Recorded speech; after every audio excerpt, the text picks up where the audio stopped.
Busquemos el espíritu de ofrenda de la propia persona y de acción de gracias al leer el libro de Salmos. Tradicionalmente asociados a David, muchos de los salmos fueron sin duda escritos por él.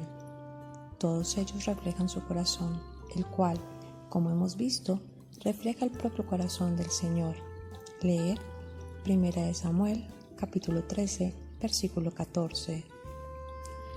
Rezados diariamente, inclusive cada hora, los salmos pretendían darle al pueblo de la alianza de Dios un nuevo corazón, aquel de David, aquel del Señor. Los salmos enseñan a los hijos e hijas reales de Dios cómo rezar, cómo alabar, agradecer, pedir y prometer fidelidad a su Padre. Los salmos le enseñan al pueblo de Dios la historia de su salvación y la historia de la fidelidad de Dios a su plan de alianza. Leer Salmo 78, versículos 105 y 106, Salmo 135 y 136. Subyacente en todas las variedades de salmos está el deseo del Padre de infundir en sus hijos un amor por sus caminos y su ley. Me enseñarás el camino de la vida, hartura de goces delante de tu rostro. Leer Salmo 16, versículo 11. Los salmos le enseñan al pueblo de Dios a buscar su sabiduría y su ley. Leer Salmo 37, versículo 31. Salmo 90, versículo 12. En esto, los salmos están estrechamente ligados a otro gran legado espiritual del reino davídico, la literatura bíblica de la sabiduría. Los salmos están asociados con David, la literatura bíblica de la sabiduría, los libros de Job, Proverbios, Eclesiástico, la canción de Salomón, Cantar de los Cantares, Sabiduría y Siracida están asociados con el hijo de David, Salomón, quien tradicionalmente es considerado como el autor de 4 de los libros. La sabiduría de Salomón fue un regalo divino. Leer Primera de Crónicas, capítulo 1, versículos del 7 al 12.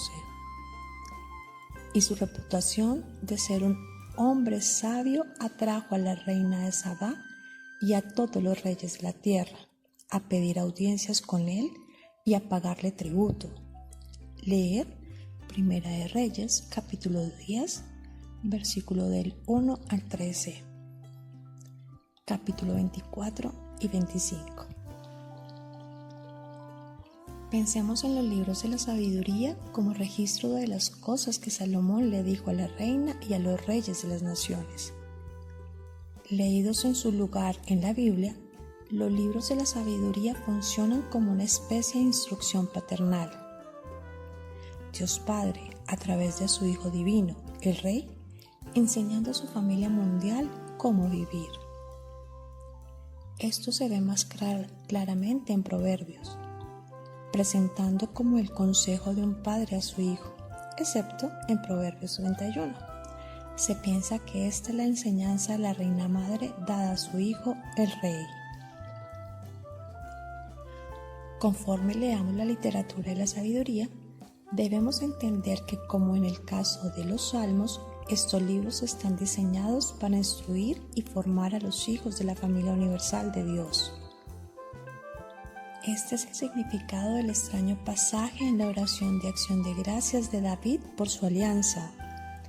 Es el designio de este hombre. Leer en 2 Samuel, capítulo 7, versículo 19. La frase en hebreo es Torah Adán, literalmente, la ley de la humanidad. Esto es lo que la sabiduría es, la ley de Dios, dada a través de su Rey para todos los hombres y mujeres. El reino davídico fue establecido para ser un reino universal, mundial y eterno.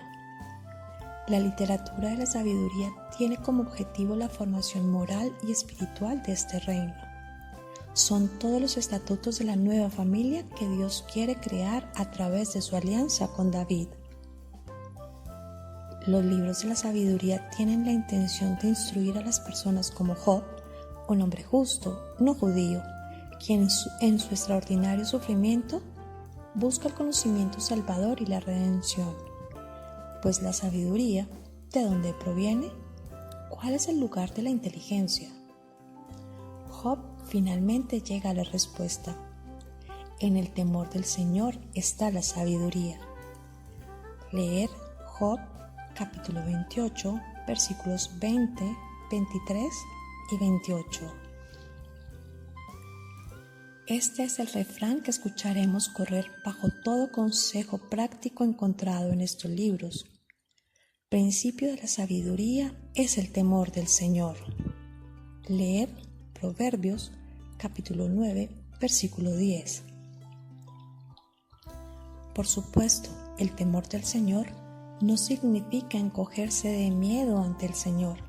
Significa reverencia y sobrecogimiento, la confianza amorosa de un niño. Toda sabiduría es temor del Señor, y en toda sabiduría se practica la ley. Leer Siracida capítulo 19, versículo 20. La ley dada a Moisés es vista en la literatura de la sabiduría como el reflejo perfecto de la sabiduría divina.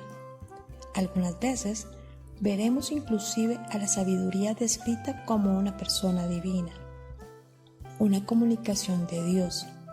Quien creó la sabiduría la ha infundido en todas sus obras. Leer Siracida capítulo 1, versículos 9 y 10. Proverbios 8.